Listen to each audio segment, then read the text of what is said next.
L'industrie musicale en Afrique a généré 70 millions de dollars en 2021 et 95 millions de dollars en 2022, soit une augmentation de 38% en un an. Il apparaît donc clair que l'industrie de la musique est un véritable multiplicateur de richesses pour qui sait en faire bon usage. L'invité de ce jour est un acteur du phénomène, l'un des meilleurs réalisateurs de clips dont regorge le Cameroun. Ada Akenji, qui donne très peu d'interviews, a décidé de parler avec nous aujourd'hui de ses débuts, de son parcours et surtout de son rapport à l'argent. Mesdames, Messieurs, bienvenue à cette émission qui met en avant les personnalités dont vous connaissez les entreprises, mais pas forcément les visages. Sommaire. Ose, pour cette édition, lève le voile sur le clip vidéo Cameroun avec en posture d'invité l'un des meilleurs réalisateurs de clips en Afrique, Ada Akenji, comme vous ne l'avez jamais vu. Financement, économie, vision et répartition, ne manquez pas les petits secrets échos en fin d'émission qui revient sur la question de la création d'un business plan.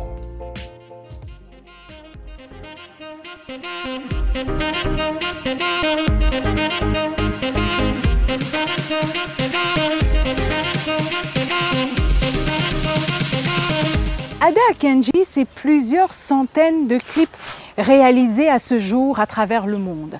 Mais comment travailler son personal branding de manière à ce que seul son nom évoqué donne une illusion de perfection dans le travail réalisé? Comment tirer son épingle du jeu et surtout, comment faire de l'argent dans un domaine aussi concurrentiel qu'est celui de la musique et du clip vidéo en particulier? Toutes ces questions, nous tenterons d'y répondre tout au long de cette édition. Mais avant, une incursion dans le quotidien professionnel de l'artiste, c'est tout de suite dans la rubrique Inside.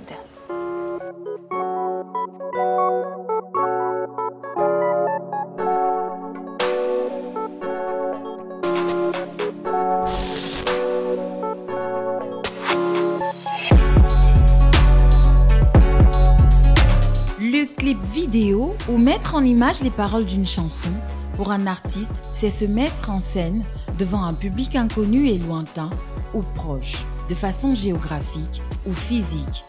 Construire un clip vidéo est avant tout un art qui contribue à rentabiliser l'industrie musicale dans le monde et en Afrique.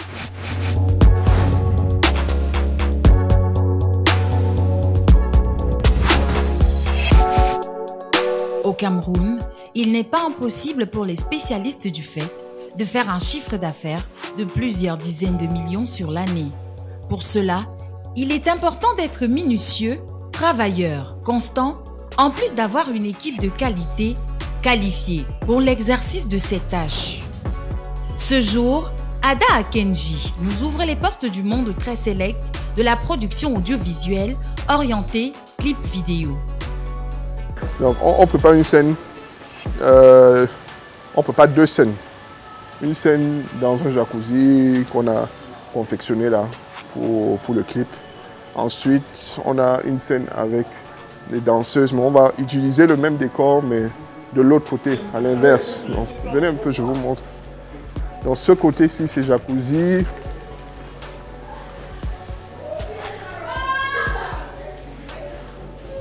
Ensuite, on va utiliser le revers de la déco comme un autre décor, complètement différent. Mais ici, on va prendre les danseuses. On va prendre les danseuses ici. Et ce sont les deux plans que nous allons faire.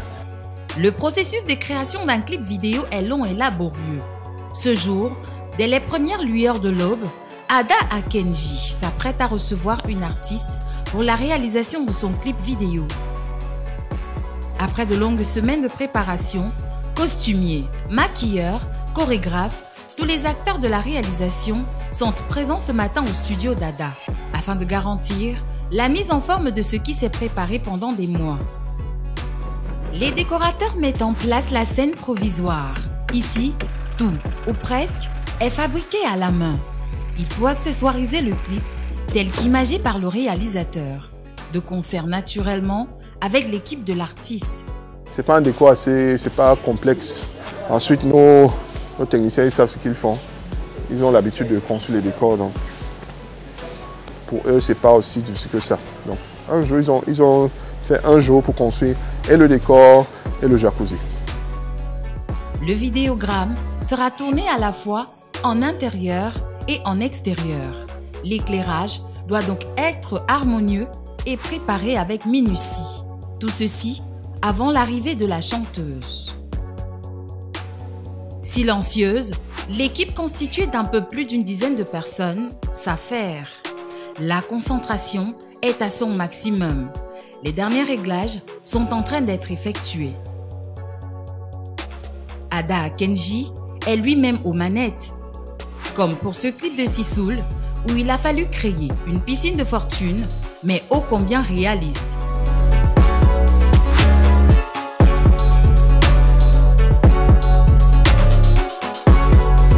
Tout détail est scruté par le regard averti d'un réalisateur qui, à lui seul, cumule plus d'une dizaine d'années d'expérience et à qui les artistes font confiance.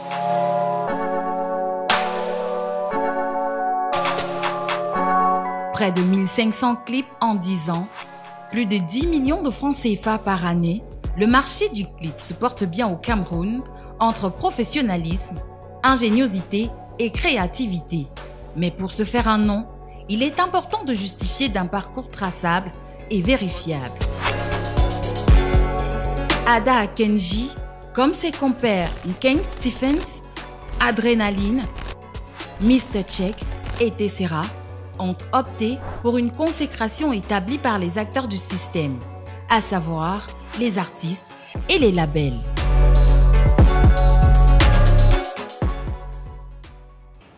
Après cet inside signé Laetitia Memoli et Junior Paguet, place à notre invité du jour, Ada Akenji, réalisateur camerounais qu'on ne présente plus. Nous en avons parlé en début d'émission à suffisance. Tout de suite, c'est l'heure de le recevoir. Bonjour. Bonjour. Merci d'être venu. Merci de m'avoir Invité. Merci. Alors une fois de plus, merci d'avoir accepté notre invitation. Avec plaisir, merci. La première question que j'ai envie de vous poser est celle de savoir pourquoi je vous ai très peu vu en interview. J'ai l'impression que vous en donnez très peu. Pour moi, c'est juste une question de timing. Le plus souvent, quand on m'invite, ça coïncide avec des heures de travail et c'est souvent compliqué. Et une fois que j'ai donné ma parole, je ne reviens jamais dessus. Donc il faut être sûr avant de dire oui. Oui, oui. Alors, comment a débuté l'aventure Ada Akenji Has Spoken?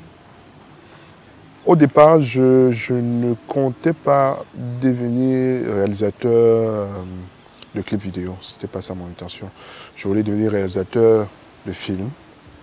Et je voulais suivre une formation, sauf qu'à l'époque, la formation que je recherchais, je ne pouvais pas l'avoir au Cameroun. Donc je me suis dit, bon, je me concentre d'abord sur autre chose. Et avec le temps, je vais trouver l'argent qu'il faut pour sortir du pays et suivre une vraie formation. Donc j'ai continué dans mes occupations, mes autres occupations. Avant, j'étais ingé son, parce que c'est par là que... Avant, là, on est dans les années... J'ai commencé à faire le son en 2001. Ouais, en 2001. Je me suis inscrit dans une formation d'ingénierie sonore en 2001, après mon bac. C'était où? Aux États-Unis. D'accord. Parce que je voulais aussi comprendre le côté son avant le côté visuel.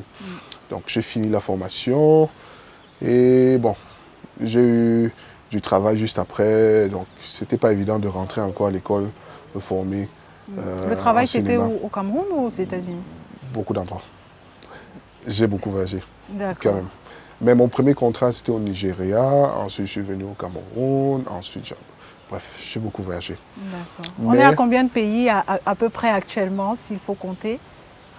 À peu près 5 où j'ai travaillé. Okay. Oui, à peu près 5. Donc je reviens. En passant, j'aime aussi chanter, de temps en temps. Oui. Donc quand je reviens au Cameroun, c'était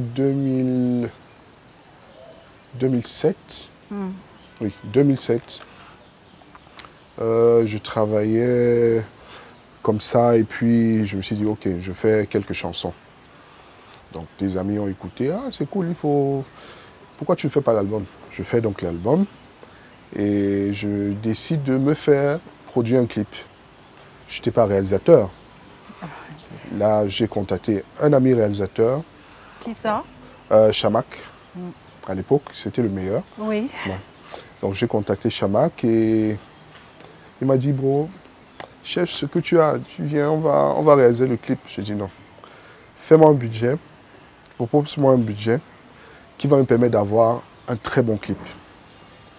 Donc il m'a dit, bon, comme c'est toi, cherche même un 300 000. Je dis non, 300 000 ne peut pas faire un bon clip.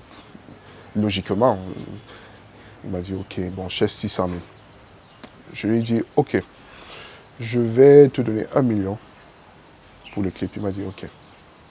On a réalisé le clip. Là, nous sommes en 2007. Non, là, nous sommes en 2009. 2009, d'accord. Oui, nous sommes en 2009.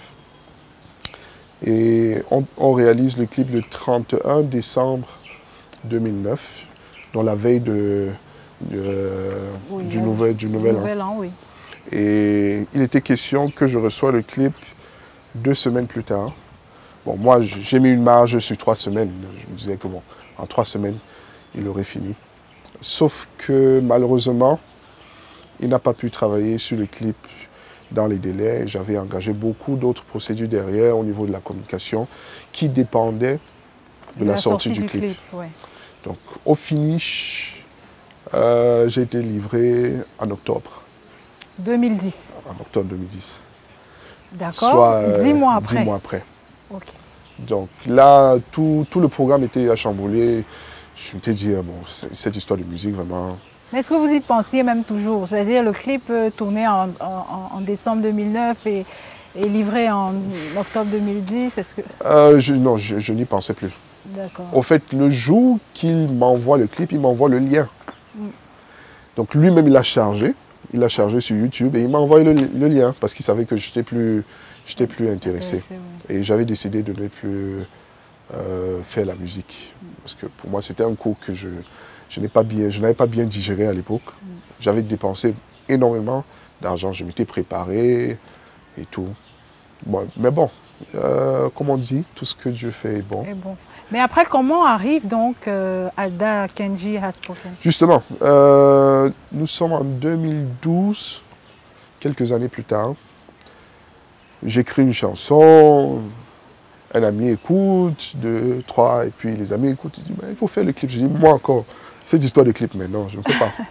Et il y en a un qui a insisté, Agbo Gilbert, il est cinéaste. Ouais. Il dit, non, j'ai besoin d'utiliser ta chanson dans mon prochain film.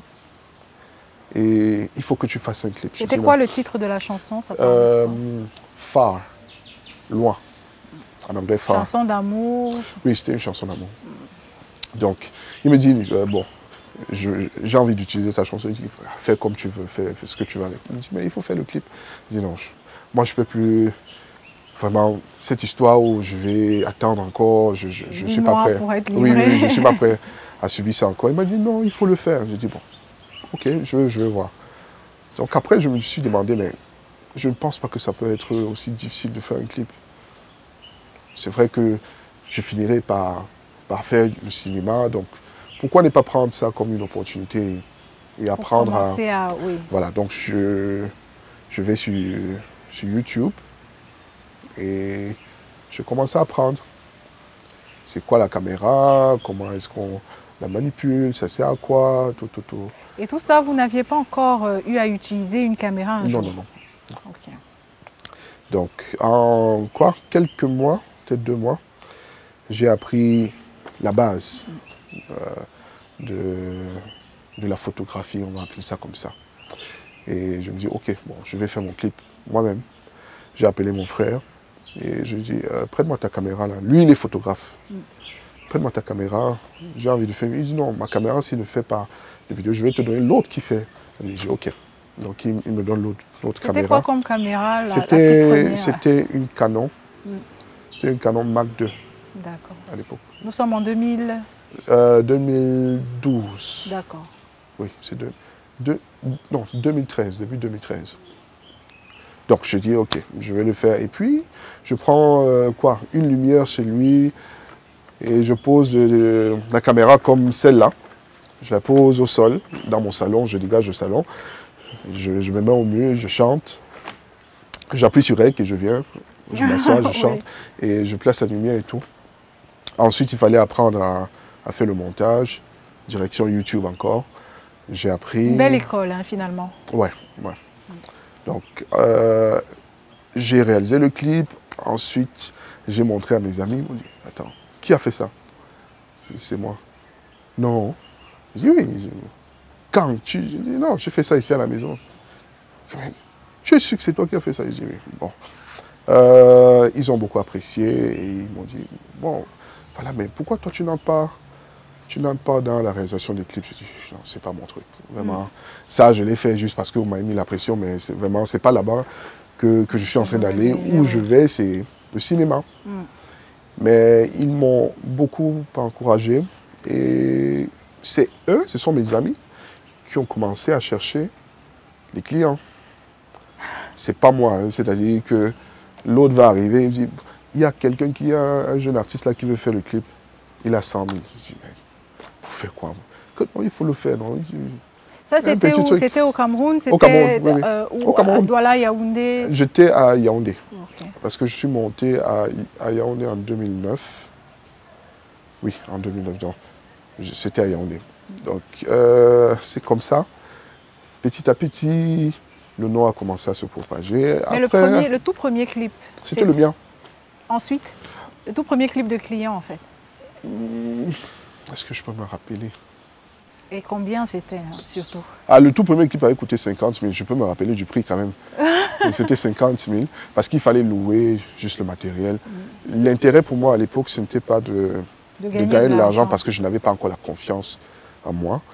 Donc je voulais juste ce qui pouvait me permettre de faire quelques belles images. Et c'est comme ça que ça progresse. Et quelques années plus tard, 2016 environ, j'étais avec un ami. Il me dit, mais c'est quoi ta signature? Ma signature? Il dit, mais ta signature, c'est quoi ta signature? Je dis, bon, je n'ai pas encore vraiment pensé. Il dit, non, il faut penser à une signature pour la fin. Je dis, ok, je vais voir. Donc, 2017, Adrénaline, Mr. Chakap, le réalisateur aussi. J'arrive chez lui à Buea et il me dit, Ada Akendi a spoken. C'est lui qui commence ce truc. Il me dit, Ada Akendi a spoken. Je dis, a spoken comment? Il dit, non, j'ai vu ce que tu as fait, le dernier clip que tu as fait, c'était vraiment bien. Là, on sent que tu as vraiment parlé. Et je me suis dit, ah, intéressant, c'est intéressant. C'est pas donc mal en fait, c'est Adrénaline qui Adrénaline. trouve le nom Ada Akendi a spoken. Oui, c'est pas moi. C'est lui qui trouve ce nom. Donc, j'adopte le nom, mais ensuite, je laisse encore le nom. Il me rappelle après, il me dit, j'ai vu que tu n'utilises plus a spoken dans ton truc. Je dis, bon, il dit non, utilise ça. Ça là, c'est bien, utilise a spoken. Je dis, ok.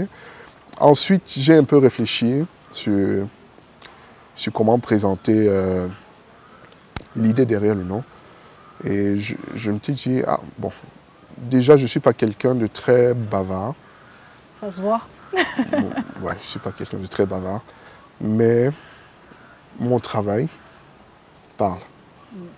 Donc la signature Ada Akendi a spoken se justifie quoi. C'est-à-dire, c'est mon travail qui parle. Ouais, c'est pas... Donc ma manière de parler, c'est à travers mes œuvres. Entre 2013 et aujourd'hui, on va dire 2025, on est à combien de clips réalisés? Plus de 500 clips. Plus de 500 clips. Ouais. À travers l'Afrique? Ouais. Comment ça se passe en général? Les gens vous appellent, vous demandent un clip. Quel est le processus pour que vous acceptiez et réalisiez un clip? Les artistes, au départ, il faut d'abord créer un nom. Se créer un nom. Donc on n'est pas vraiment, comment dire, pointilleux sur les détails de qui chante quoi et comment. Là, on a besoin d'argent pour réinvestir dans le matériel et tout. Donc on n'est pas vraiment trop strict au niveau de certains détails. Donc les premières années, c'était juste me créer un chemin dans le marché, trouver le moyen d'avoir assez de budget pour réinvestir en termes en matériel et tout. Parce que sans matériel, vraiment, ça ne vaut pas la peine. En plus, c'est un monde qui, comme l'un de mes collègues dit souvent, mais rien n'est moins cher dans le monde audiovisuel. Hein, c'est-à-dire que même un petit micro, même ce micro, il coûte pas mal d'argent. Donc rien n'est moins cher. Donc il fallait trouver le moyen de lever les fonds, étant donné qu'à l'époque, trouver des personnes, des mécènes qui pouvaient investir dans ce domaine-là, à l'époque, ce n'était pas vraiment ça. Oui. Les gens ne regardaient pas ça comme un métier qui pouvait être rentable et tout. Mais moi, j'y croyais. Mais comment on fait pour partir de clips? Aujourd'hui, un clip que vous réalisez peut s'élever à combien au maximum? Bon, ça dépend du budget. En fait, c'est plus les budgets qui déterminent ce qu'on fait dans le clip. Je prends un exemple. Nous sommes sur un plateau, nous avons quoi? 2 chaises en rotin, nous avons une table. On ne va pas quand même demander 10 millions pour ça. Donc ça dépend des détails qui rentrent dans la conception du clip. C'est plus la conception du clip qui détermine le budget que le budget qui détermine le clip. D'accord, mais là, actuellement, quel est le maximum que vous avez déjà eu à prendre à un artiste pour la réalisation de son clip? 8 millions. 8 millions. Ouais. C'était qui? Isis Kingé. Isis Kingé. Oui. Et c'était au Cameroun, le clip? Au Cameroun, l'année passée, oui. Qu'est-ce qu'il y avait d'exceptionnel dans ce clip pour prendre autant en termes de... Au fait, j'avais loué le matériel à l'extérieur du pays. Donc il fallait faire venir le matériel pour tourner le clip. Parce que je voulais utiliser une caméra bien spécifique, avec des objectifs bien spécifiques. Et au Cameroun, il n'y en avait pas. Bon, à ma connaissance, il n'y en avait pas. Peut-être il y a quelqu'un qui l'avait, mais il n'y en avait pas. Donc, on a dû louer le matériel en Côte d'Ivoire, faire voyager ça par avion pour ici, payer la douane et tout. Donc, c'est ça qui a un peu gonflé la facture. Alors, comment on part de 50 000 au départ à aujourd'hui 8 millions de francs pour la réalisation d'un clip? Aujourd'hui, seul votre nom, quand quelqu'un dit je vais voir Ada Akenji pour mon clip, l'autre personne en face va lui dire tu as l'argent, par exemple. Comment est-ce que vous avez créé ce personal branding? Ça part de la discipline. Quand on a un objectif, on doit choisir soit d'être discipliné, soit d'être embrouillé, soit d'être un peu trop relax, parce qu'il y a beaucoup de personnes qui ont des belles idées, mais ces idées peuvent rester des idées s'ils ne sont pas disciplinés. Il faut être hyper discipliné pour avancer dans sa carrière, peu importe la carrière. Et pour ma part, j'avais beaucoup investi en moi-même. Je lis beaucoup, ça c'est un truc que je fais beaucoup. Je lis beaucoup, j'étudie beaucoup, je ne connais presque jamais rien. Donc j'apprends tout le temps. J'aime beaucoup apprendre. Et une fois focalisé sur ce que je voulais, l'autre question pour moi, c'était pas juste combien est-ce que je vais gagner, mais pourquoi est-ce que je le fais? Pourquoi est-ce que je voulais faire les clips vidéo? Quelle était l'intention derrière? Et je suis un artiste. J'aime penser que je suis un artiste. Et j'aime parler là. J'aime faire parler là, mon art. Et je trouve que le visuel fait partie de ces outils qui permettent d'exprimer vraiment l'art à un niveau supérieur. Pas supérieur, intéressant, mais un niveau intéressant. J'estime que chacun à son niveau est supérieur. Chacun présente son art de sa manière. Et pour moi, c'était ça le plus important. Mais ensuite, il faut vivre. Parce que tu te mets devant la réalité et tu constates qu'acheter un bon objectif, un très bon objectif, tu commences à partir de 1 million. Et 1 million ne se donne pas comme ça. Donc il faut maintenant aussi apprendre à te gérer en tant que personne, à gérer tes entrées, à travailler sur des processus qui vont te permettre de mieux gérer les entrées et de savoir à quel moment investir, à quel niveau investir, faire des priorités au niveau du matériel voulu et ce qu'il faut actuellement. Oui. Voilà. Parce que j'allais justement vous poser la question de savoir comment est-ce que vous répartissiez vos revenus en fonction de ce qui entrait dans la poche, par exemple. En un mois déjà, vous pouvez faire combien de clips? Vous pouvez générer combien en termes de francs CFA et comment est-ce que vous le répartissez en général? Le marché des clips vidéo au Cameroun est un marché assez instable. Donc il y a des mois où les artistes peuvent tourner, il y a d'autres mois où les artistes ne font presque rien. Et si les artistes ne produisent pas les chansons et ne cherchent pas à réaliser des clips pour faire la promo de leurs chansons, on n'a pas de boulot. Donc c'est pas un marché très stable avec des chiffres très stables, mais en général, nous avons 2 périodes dans chaque année où il y a un peu plus d'activité. Bon, nous avons tout d'abord la fin de l'année, principalement le mois de novembre et décembre, début décembre. Ensuite, nous avons le mois de mai. Pourquoi? Parce que les artistes produisent les chansons pour l'été, pour les vacances. Donc c'est à ce moment-là qu'ils font réaliser des clips. Donc nous avons ces 2 périodes-là. En dehors de ces périodes, c'est souvent compliqué. Mais si on veut faire des estimations, pour quelqu'un comme moi, par an, je suis à minimum 10 clips. Ça c'est minimum 10 clips. Minimum 10 clips. Combien répartis en francs CFA, on est minimum par clip, on est à quoi, 1 million. Ça c'est le minimum. Ça c'est vraiment dans le cas qui est souvent le cas bien sûr, où les artistes n'ont pas beaucoup de budget. Ils ont des idées, ils veulent bien avoir des clips comme leurs collègues au Nigeria, en Afrique du Sud et tout. Mais la réalité au Cameroun, c'est que les artistes n'ont pas vraiment beaucoup d'entrées. Et parce qu'ils n'ont pas d'entrée, ils sont incapables de payer pour des services un peu plus hauts. C'est pour ça que le clip dont je vous ai parlé a été payé par un artiste qui ne vit pas au Cameroun. Parce qu'ils disent qu'il ne vit pas au Cameroun. Et elle pouvait comprendre ce que ça pouvait coûter parce qu'elle est habituée à ça ailleurs. Voilà. Par contre, ici, tu dis 8 millions à Camerounais, il va te dire, ça construit ma maison. C'est le clip de quoi? C'est le clip de quoi? C'est pour filmer quoi? Donc, en termes de chiffres, on va partir sur une base de minimum 1 million par clip. Mais des fois, ça peut monter à 5 millions parfois. Ça, c'est vraiment quand on dit que le marché est bien, ça peut monter jusqu'à 5 millions. Et ce qui rentre dans les charges, la conception, la préparation, c'est plus la conception et la préparation qui prennent plus d'argent que la réalisation elle-même. Et ça, qui le fait, la préparation, la conception?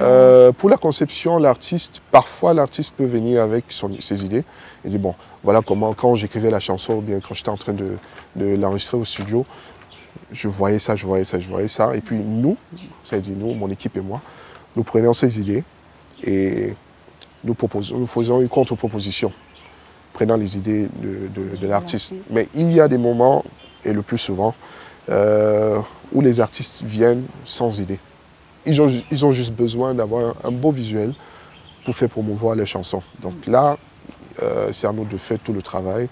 Mon équipe et moi, on écoute la chanson. On essaie de comprendre l'esprit de la chanson. Qu'est-ce que l'artiste veut vendre à travers ses chansons? De quoi parle la chanson?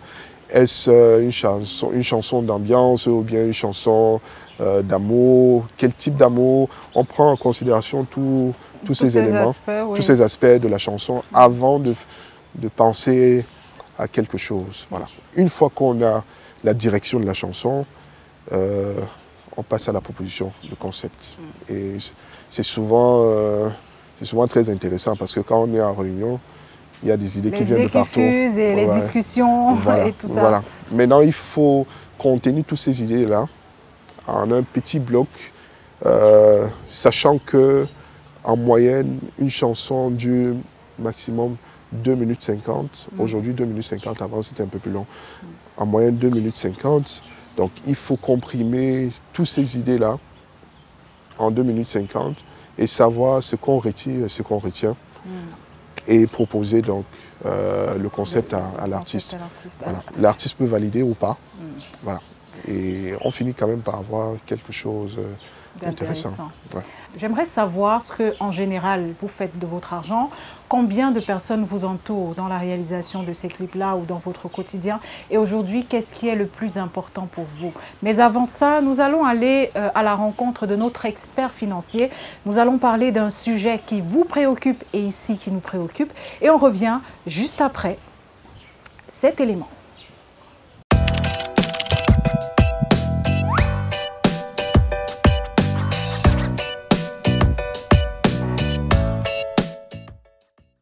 Chaleureuse salutations à nos fidèles téléspectateurs. Bienvenue à notre deuxième édition de notre rubrique Les petits secrets éco. Aujourd'hui, nous parlerons de business plan. Comment établir un business plan? Quels sont ses objectifs et quelles sont les étapes pour y parvenir? Le business plan ou plan d'affaires, c'est un document détaillé qui présente les objectifs, le plan opérationnel et la stratégie d'une entreprise. Il sert également de feuille de route pour guider les activités d'une entreprise. Et il est également utilisé pour pouvoir convaincre des partenaires, des investisseurs et autres parties prenantes afin de financer le dit projet. Pour concevoir un business plan, il faut pouvoir le faire en 9 étapes. La première étape, c'est un résumé exécutif qui présente les objectifs et la stratégie que l'entreprise va mettre en œuvre pour pouvoir s'établir dans le marché. La deuxième étape consiste en la description de l'entreprise. Il s'agit ici des informations sur les activités de l'entreprise, sa mission, sa vision et ses valeurs. Pour la troisième étape, il est question d'analyser le marché. Ceci renvoie à quoi? Ceci renvoie à pouvoir étudier de façon assidue le secteur d'activité dans lequel l'entreprise souhaite s'insérer. Il faut aussi pouvoir identifier les tendances sur le marché, recenser les différents concurrents et pouvoir ressortir les différentes opportunités qui s'y trouvent. Pour l'étape 4, il est question de la structure organisationnelle de l'entreprise.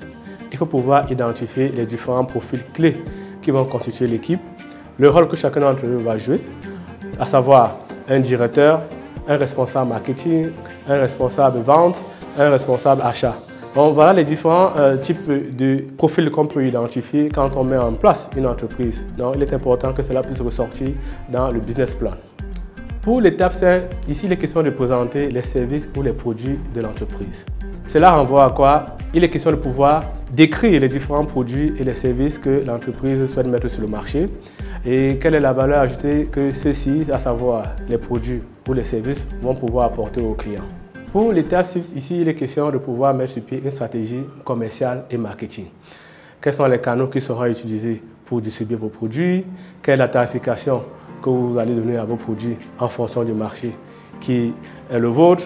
Et comment est-ce que vous allez pouvoir atteindre et fidéliser la clientèle que vous avez ciblée avec votre entreprise.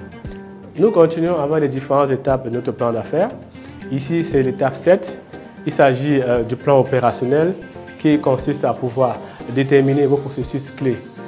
Aussi, voir comment vous pouvez manager ou alors orienter votre logistique et votre approvisionnement et comment est-ce que vos ressources sont organisées en interne afin que votre entreprise puisse mieux se déployer sur le terrain. Nous continuons avec les projections financières qui correspondent à l'étape 8. Ici, il est question de pouvoir ressortir les états prévisionnels, à savoir le compte de résultats, les feuilles de trésorerie, le bilan et voir comment identifier une stratégie de rentabilité qui va permettre à l'entreprise de pouvoir dégager des bénéfices qui vont lui permettre de pouvoir tenir sur le marché. Nous terminons avec la 9e étape qui est celle du plan de financement. Ici, il est question de pouvoir ressortir les besoins financiers de l'entreprise et de pouvoir montrer comment ce financement sera utilisé dans l'entreprise. Ça peut être des fonds qui peuvent permettre à l'entreprise de relancer son activité. Ça peut être des fonds qui peuvent permettre à l'entreprise de pouvoir démarrer effectivement ses activités. Après avoir présenté les différentes étapes de la conception d'un business plan, il est aisé pour nous de pouvoir ressortir les objectifs proprement dits. Le premier objectif ici pour un business plan, c'est de pouvoir obtenir des financements. Il permet de convaincre les investisseurs et les banques ou autres parties prenantes sur la faisabilité du projet, sa viabilité et aussi son potentiel à long terme. Le deuxième objectif, c'est la planification des opérations. Il est question de fournir un guide détaillé des objectifs à atteindre par l'entreprise. Le troisième objectif ici, c'est de communiquer la vision de l'entreprise.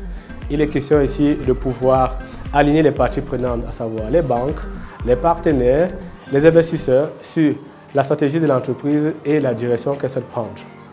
Le quatrième objectif ici, c'est de pouvoir réduire les risques. Il est question d'identifier les différents défis auxquels l'entreprise sera confrontée afin de proposer des solutions pour pouvoir les surmonter. Après avoir présenté les différentes étapes de la conception d'un business plan et ressorti ces différents objectifs, vous conviendrez avec nous qu'il est important de disposer d'un tel outil afin de pouvoir se lancer sur le marché.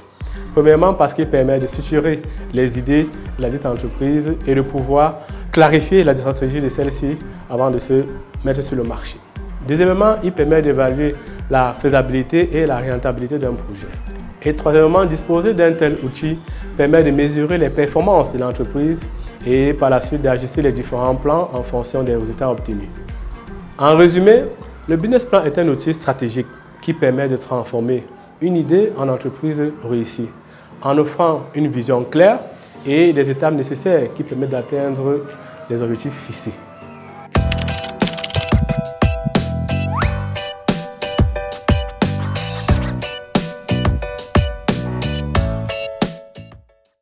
Si vous nous rejoignez seulement maintenant, eh bien vous regardez l'émission Ose et nous sommes en compagnie de Ada Akenji. C'est ce réalisateur de renom qui est notre invité aujourd'hui. Alors, est-ce qu'on peut vivre de la réalisation de clips vidéo au Cameroun? Je dirais oui et non. Et je vais commencer par non. Quand on est débutant et qu'on n'a pas une base solide au niveau de la formation, c'est souvent compliqué parce que entreprendre sans avoir les éléments qui permettent de savoir comment gérer les humains, ça devient compliqué parce que dans tout ça, il y a la gestion de l'homme. Si on ne sait pas gérer les gens avec qui on travaille ou bien gérer les clients ou les potentiels clients, ça devient compliqué et on risque de ne pas s'en sortir. Et j'en ai connu plusieurs qui ont osé entrer dans le monde audiovisuel et qui, après 2 ans, ont changé de cap.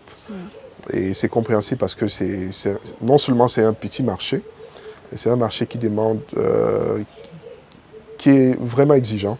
Beaucoup de rigueur. Beaucoup de rigueur. Beaucoup de travail aussi. Ouais. Et beaucoup, c'est au-delà de la qualité du produit. C'est-à-dire, il faut d'abord gagner la confiance des uns et des autres au niveau de l'expérience qu'ils ont quand ils travaillent avec vous. Donc, pour beaucoup de personnes qui débutent, c'est souvent compliqué. Mais ensuite, dès que vous trouvez le bon schéma, ça commence à mieux se passer. Et là, oui, je peux... Bon, moi, par exemple, je vis de ça. Je me avec plains une pas. famille. Avec une famille, oui. Donc, c'est possible de vivre de ça, mais il faut être très, très discipliné. C'est le mot qui me revient toujours. Il faut beaucoup de rigueur dans le travail. Il faut être très... how do you say this? Il faut toujours planifier. Il faut Très dans la planification. Oui. Savoir, ok, je fais ça à tel moment, avec telle personne, et ensuite on fera ça pour aboutir à ceci. Donc, s'il n'y a pas la gestion de temps, on perd aussi en crédibilité, et la crédibilité est tout dans le domaine du showbiz, entre guillemets. Si les gens ne peuvent pas vous faire confiance, même dans le monde du business en général, si les gens ne peuvent pas vous faire confiance, ils ne reviendront pas vers vous. Ils ne vont pas vous proposer à d'autres clients. Donc, c'est très important d'être discipliné, c'est très important d'être organisé. Et c'est encore plus important de satisfaire les clients. Être rigoureux aussi, oui, peut-être. Vous travaillez avec combien de personnes à peu près? Mon équipe consiste de 5 personnes, mais dépendamment des projets sur lesquels nous travaillons, nous pouvons embaucher d'autres personnes.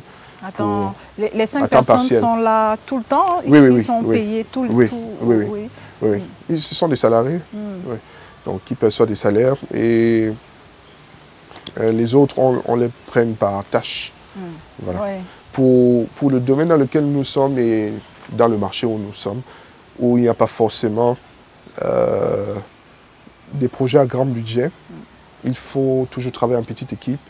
Et au moment nécessaire, au moment où il faut vraiment agrandir l'équipe, là, on fait le outsourcing, on cherche d'autres personnes, on les paye pour des tâches bien spécifiques. D'accord. Et combien ça vous coûte la gestion de cette équipe au quotidien, enfin par mois par exemple? Par mois, on est à quoi? 1,3 million par mois. Comment vous faites donc pour dégager 1,3 million? Vous occupez de votre famille, avoir du matériel de qualité avec une moyenne de 10 clips d'1 million par an? Bon, nous ne travaillons pas uniquement sur les clips vidéo. Nous travaillons également sur des spots publicitaires, des spots d'entreprise, des films d'entreprise. Si je peux me permettre de parler de notre boîte, nous sommes une boîte, how do you call it? Une agence de production. Nous sommes une agence de production. Agence de production audiovisuelle. Oui, audiovisuelle. Nous travaillons non seulement avec d'autres boîtes de production, mais nous travaillons également avec des particuliers pour des projets bien spécifiques. Donc, hormis les clips, nous faisons aussi dans les films publicitaires, nous travaillons même sur des projets de films et des séries avec certaines productions cinéma. Vous avez eu à faire ça déjà? Oui. Oui. Et nous sommes même en train de travailler sur notre propre série actuellement. En français ou en anglais? Les deux. C'est une série camerounaise, donc on veut vraiment intégrer le bilinguisme à l'intérieur. On peut avoir le nom de la série en exclusivité? Il y a beaucoup de personnes qui sont déjà dans le domaine là. Les gars peuvent s'inspirer. Une petite anecdote, il y a un réalisateur qui a fait sortir un film. C'était l'année passée ou c'était... Je sais pas, c'était l'année passée je crois. Et ce film, c'est un collègue à moi. Son nom? Non, je ne peux pas donner son nom. D'accord. Je ne peux pas donner son nom, mais il a fait sortir un clip et... Un film? Un film. Et je suis allé à la première du film. J'étais avec l'un de mes collègues qui travaille avec moi.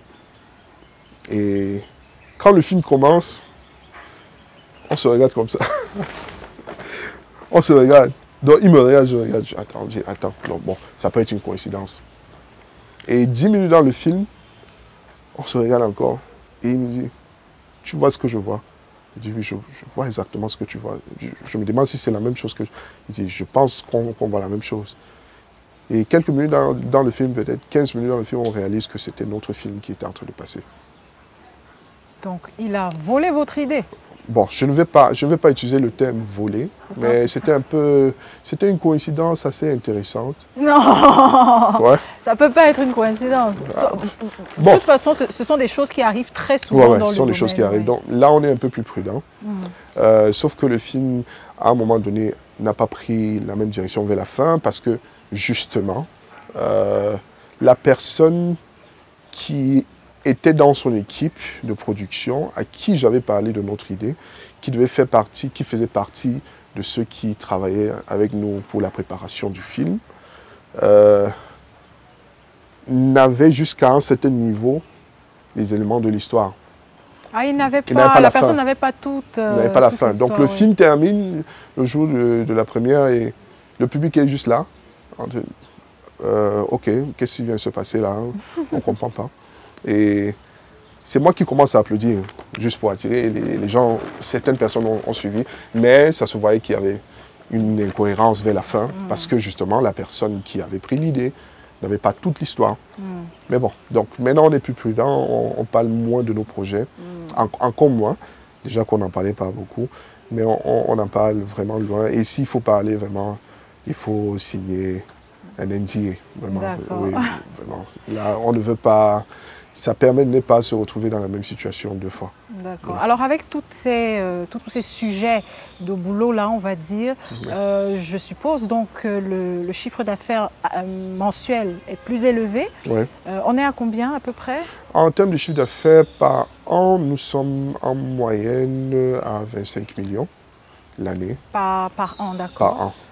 On ne peut pas savoir ce que vous gagnez en... Bon, si on fait le ratio, on saura à peu près ce que vous gagnez par mois. Et vous reversez une partie donc pour l'entretien de l'équipe et tout. Maintenant, où est-ce que vous trouvez l'argent pour le matériel? Il y a d'abord... il faut d'abord gérer les impôts. Ça, ça quand même... on ne peut pas blaguer avec. Mais après tout, nous avons créé un système qui nous permet d'acheter le matériel au fur et à mesure. Donc on fait une projection sur 2-3 ans. Qu'est-ce qu'il nous faut pendant ce temps-ci? Et on travaille avec les clients et on leur dit, OK, si vous devez normalement verser, on dit n'importe quoi, 2 millions, 3 millions pour votre travail, achetez tel matériel qui va coûter à peu près 1 million ou 1,5 million. Vous achetez ce matériel-là, vous venez et puis vous payez la moitié. L'autre moitié maintenant, on l'utilise pour gérer tout ce qui est gestion interne. Mais il faut être quelqu'un d'assez rigoureux pour parvenir à faire ça. Oui, on est obligé. On est obligé parce qu'il n'y a pas pour le moment des possibilités de subvention ou bien d'investissement externe. Parce que jusqu'à maintenant, malheureusement, c'est très difficile de trouver des personnes qui vont investir dans la culture. Étant donné que c'est un domaine qui n'est pas réellement valorisé. Et il y a beaucoup de raisons pour ça. Ce n'est pas juste une question de la volonté, parce qu'il y a des personnes qui avaient... Ça, c'est au Cameroun. Au Cameroun, moi je parle du Cameroun. Il y a des personnes qui avaient à un certain moment la volonté d'investir dans la culture, mais les acteurs culturels ne se sont pas bien comportés, il faut l'avouer. À un moment donné, quand on met de l'argent, on a envie de voir que celui à qui on a remis de l'argent est sérieux avec l'investissement qui a été fait et est prêt à tout faire pour rentabiliser cet investissement.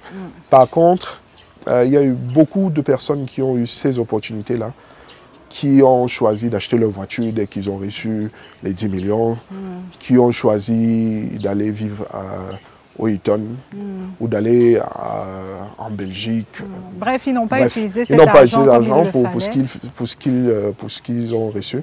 Donc, ça a en quelque sorte bloqué les portes pour nous autres qui sommes réellement là pour faire croître la culture. Mais rien n'est perdu. Et comme je le disais encore il y a quelques jours à certains collègues, c'est à nous de tout faire pour convaincre les gens que c'est possible d'investir dans la culture et de rentabiliser. Que c'est possible de faire encore confiance aux acteurs culturels. Par conséquent, nous sommes, là je fais l'annonce, nous sommes sur le point d'ouvrir un mini-centre culturel. On appelle ça mini-centre culturel, mais je doute fort qu'il y en a déjà au Cameroun comme ça. Ce sera constitué espace pour les artistes, pour les mini-concerts, studio de répétition audio et dansement audio, studio de tournage vidéo, studio de photo, studio pour les make-up artistes, au cas où des make-up artistes voudraient organiser des masterclass. Il y a cet espace-là qui fait partie de... Ce sera où? Ensemble. Ici à Yaoundé. Ici à Yaoundé. D'accord. Voilà. Donc vous aurez sûrement le temps de visiter et de voir ce qui est possible. Mais notre ambition, notre vision, c'est de pouvoir inviter ceux qui sont désireux d'investir dans la culture, de voir qu'il y a encore des personnes qui sont sérieuses et qui sont prêtes à réellement se donner pour faire rentabiliser la culture, parce que c'est de l'argent, entre guillemets, qui se perd chaque jour au Cameroun. Que ce soit dans le domaine de l'art plastique, que ce soit dans le domaine du cinéma, de la musique, de la danse, bref. L'argent est en train de se perdre et on ne se rend pas compte. Ouais. On ne se rend pas compte. L'État est ouais. prêt, parce que j'avais eu cette discussion avec quelqu'un qui disait non, l'État ne soutient pas. J'ai dit bon, j'ai eu la chance d'être dans des endroits, dans certains bureaux et certains ministères où j'ai vu le soutien de certains ministères pour des œuvres culturelles qui n'ont pas abouti. J'étais là présent, j'ai entendu les cachets, j'ai vu les signatures faites, mais ces personnes n'ont pas utilisé l'argent pour ce qu'il fallait. Et à un moment donné... Est-ce qu'une étude réelle est faite lorsque vous allez voir, je ne sais pas de quel ministère vous parlez précisément, mais est-ce que quand on vient avec un dossier pour voir un ministère, je ne sais pas moi, de la culture ou même de la communication, je ne sais pas, pour un événement ou quelque chose dans le genre, est-ce que c'est vraiment étudié? Est-ce qu'ils savent vraiment où ils donnent à leurs amis ou à leurs petits frères ou à leurs cousins du quartier? Non. Est-ce qu'ils font vraiment une étude? Les moments où j'ai participé à ces genres de rencontres, ce n'étaient ni des amis, ni des enfants de ces ministres. C'était vraiment des personnes indépendantes qui ont conçu des projets et qui sont venus présenter ce projet avec l'idée d'obtenir du soutien de ces ministères. Et ils l'ont eu, mais ils ne l'ont pas réalisé comme il le fallait. Et là, on ne peut pas blâmer ces ministères. Oui, on ne peut pas le blâmer parce que quelque part, c'est un devoir, entre guillemets, citoyen de soutenir la culture. Et ils l'ont fait à leur niveau. Maintenant, c'est aux acteurs culturels qui sont responsables de ces projets de présenter les œuvres de cet investissement. Oui. Mais s'ils prennent et qu'ils ne l'utilisent pas bien... Ils vont acheter des voitures. Franchement, il ne faut pas qu'on en redemande parce que moi, je me mets dans la peau de quelqu'un qui investit. Oui. Si j'investis dans un artiste et que l'artiste ne me rapporte pas de l'argent, j'arrête. C'est aussi simple que ça. Justement, je vais embrayer dessus pour vous demander après combien de temps vous pensez qu'un investissement, surtout dans le domaine dans lequel vous êtes, peut être rentable. Vous, il vous a fallu combien de temps? Après investissement, non seulement sur vous, sur le matériel et sur tout ce qui vous entoure. Bon, ça fait pratiquement 11 ans que je suis vidéaste, entre guillemets vidéaste, et réalisateur dans d'autres projets. Et c'est pas le nombre d'années qu'on passe dans le domaine qui compte. Hein, c'est le service, la qualité de service qu'on rend. C'est ça le plus important. C'est pas, j'en connais qui ont fait plus d'années que moi dans le domaine, mais aujourd'hui qui n'ont pas, qui n'ont pas de crédibilité devant la clientèle parce que bon, on arrive sur le plateau et toi le réalisateur, tu as ta bouteille de bière qui est là. C'est absolument pas professionnel. Ou bien tu es en train de fumer devant le client. C'est vraiment pas des choses qui dépendent, tout se joue au détail. Qui se jouent au niveau de la longévité d'une carrière. C'est pas ça. Mais pour moi, le plus important, c'est au niveau des services, les services rendus. Est-ce que le client il est satisfait? Est-ce que le client est livré à temps? Ça, c'est un problème. Moi-même, en commençant, c'était terrible. C'était très difficile de gérer le timing. Non seulement parce que j'avais beaucoup de projets, mais parce qu'à l'époque, je n'avais pas d'équipe. Donc, pour se retrouver dans une situation où on peut être rentable, il faut d'abord travailler sur soi. Il faut également trouver l'équipe qu'il faut, qui est pour moi la partie la plus difficile. Parce que c'est en même temps... c'est un marché qui est certes, qui rentre dans les marchés business et tout, mais c'est plus artistique qu'autre chose. Et l'artiste, il est très spirituel, c'est au-delà du physique là. Donc si les auras ne sont pas en accord, rien ne marche. Donc vous pouvez embaucher quelqu'un et la personne arrive et vos esprits ne collent pas et rien ne fonctionne. Donc c'est très difficile de trouver l'équipe. Mais une fois qu'on a l'équipe et qu'on est reconnu par l'État, qui est ce que je demande toujours aux artistes de faire. Parce qu'on peut se plaindre, on peut s'en plaindre. Hein. Oh non, on ne nous aide pas, mais on n'a pas de statut. Et avoir ce statut, c'est pas forcément se regrouper et dire non, il faut qu'on nous reconnaisse. Non, il faut qu'on suive ce que la loi demande aussi. Même de manière individuelle. Voilà, il faut qu'on aille, qu'on se présente. Je suis artiste, voilà ce que je fais, avec preuve des œuvres, preuve en appui. Et une fois qu'on est reconnu par l'État, on peut donc bénéficier de la protection de l'État au niveau de ce qu'on est en train de proposer. Donc, pour investir sur quelqu'un comme moi, bon, sur une entreprise comme la mienne, la rentabilisation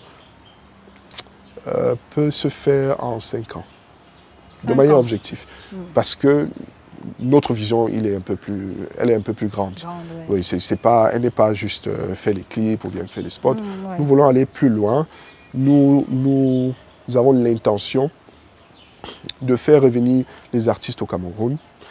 Beaucoup sont en train d'aller au Canada et en Côte d'Ivoire. Nous avons envie de les ramener ici en leur proposant des services qui vont les mettre en avant. Ce qui les attire à l'extérieur. Je le disais encore l'autre jour à des partenaires. La raison pour laquelle on a l'impression que les artistes sont en train de sortir du Cameroun, ce n'est pas forcément parce qu'il y a beaucoup d'argent de l'autre côté. Mais il y a beaucoup plus de médias qui permettent aux artistes d'exposer les œuvres ailleurs. Et même beaucoup plus de sérieux aussi. Hein, beaucoup plus de sérieux. Ici, oui, on multiplie les entreprises et tout, mais la qualité, le niveau de sérieux est un peu bas. Parce qu'au niveau aussi de la formation, c'est pas ça. Oui, effectivement. Il faut qu'on parle de la formation. J'ai reçu, il y a quelques années, j'avais reçu des stagiaires d'une école très connue ici au Cameroun pour l'audiovisuel. Je ne veux pas donner le nom. Et quand les stagiaires sont arrivés, le premier jour, je leur ai demandé vous suivez une formation en quoi? L'autre dit en réalisation. J'ai dit en réalisation.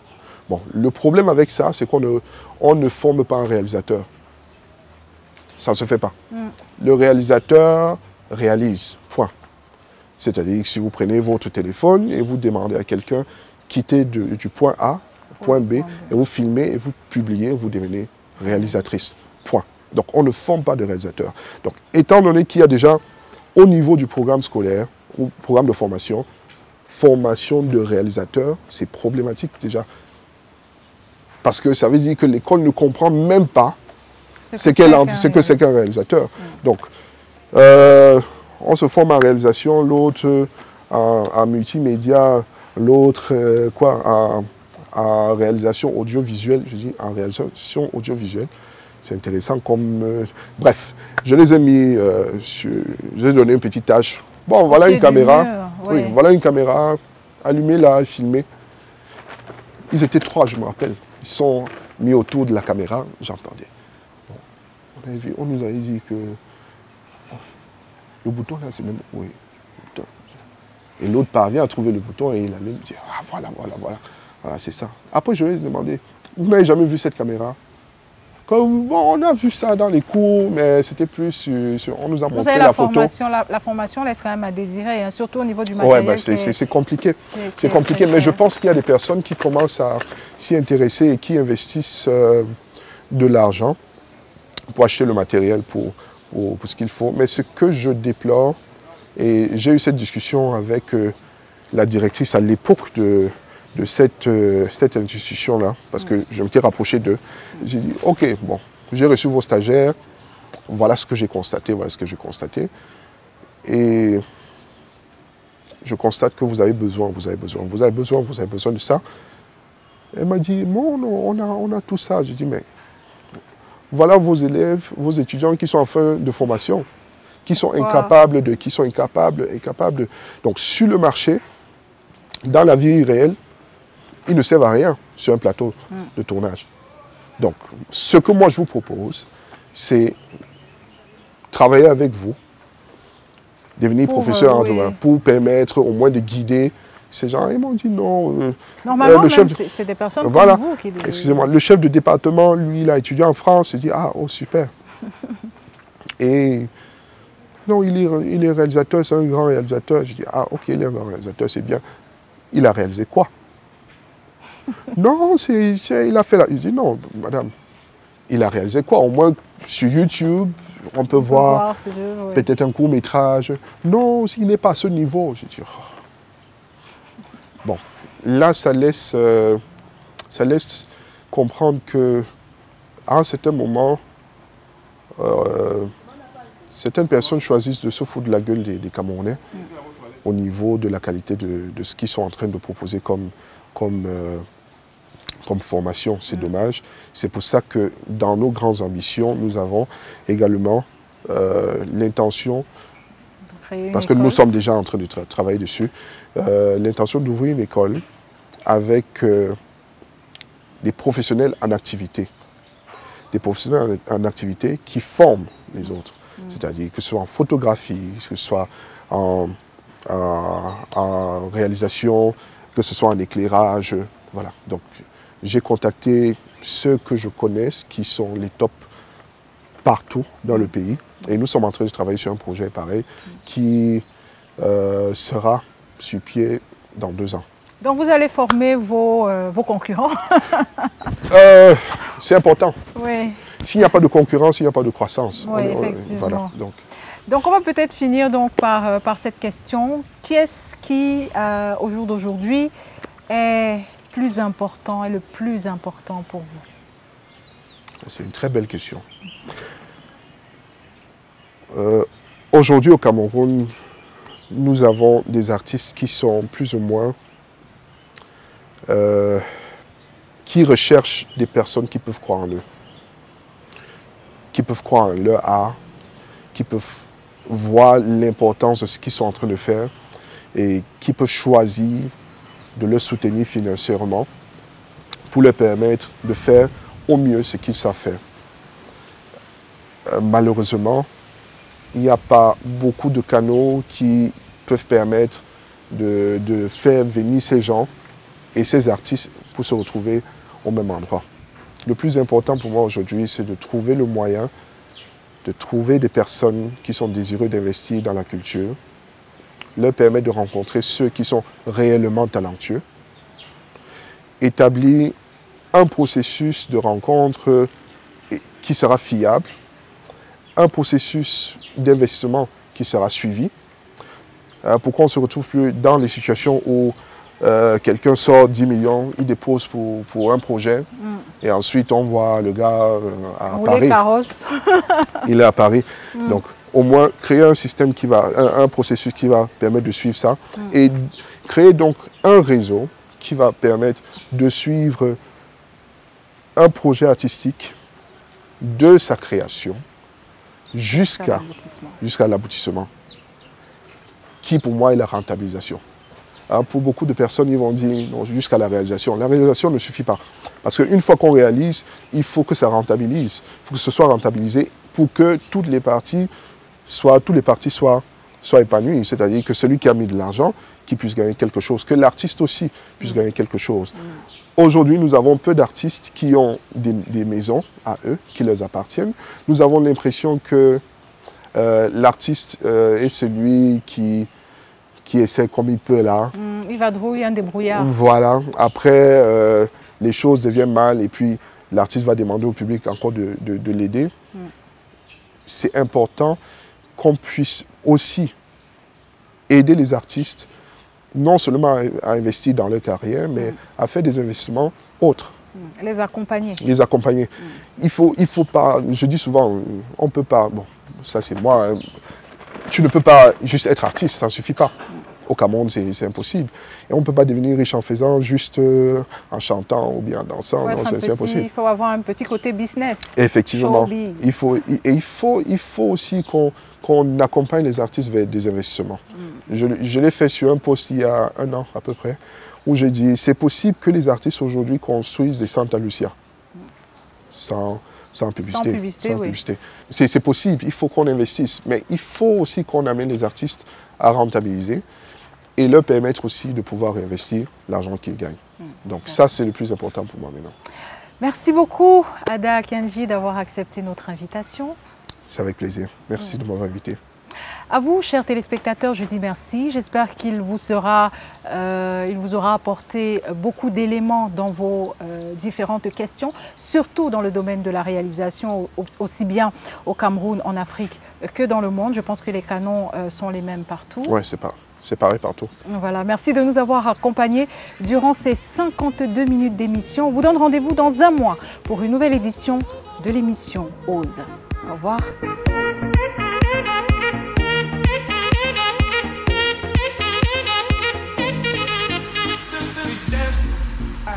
We dancing.